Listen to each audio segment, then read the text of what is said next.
Ready? Welcome back to the line method. We are going to break down a fundamental technique referred to as pin and stretch. So, pin and stretch refers to taking either a ball or a foam roller, or in this case, a line band, and pinning down tissue. In this case, it's going to be our shoulder. For this specific movement, we're going to place the band up around just above shoulder height. So it's a slight traction backwards and just a little bit up. So we're going to start to go forward. It's going to kind of pull us back like that.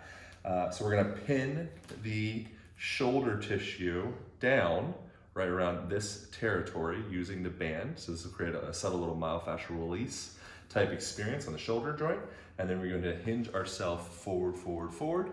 And now since we have this pin happening here, now I can start to stretch through my arm. So I'm going to immediately rotate my wrist as I go back into this position, reach my hand back behind my back, and then I'm going to actually turn my head over to the left, like so, turn, turn, turn, turn, turn.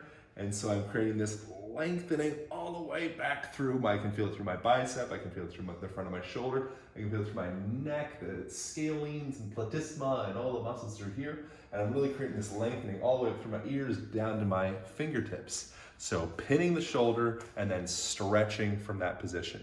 You could do this pin and stretch technique in lots of other different places throughout the body. It's just anytime you are pinning a specific part and then moving the tissue around that point. It'll create a subtle myofascial release, shearing force in that specific tissue, rehydrating that tissue, leaving you better, more lubricated, more effective version of yourself. So you're gonna play with this specific technique.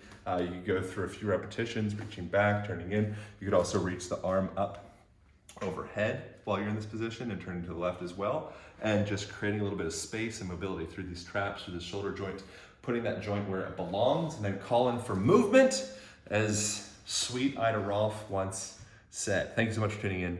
On to the next mobility technique.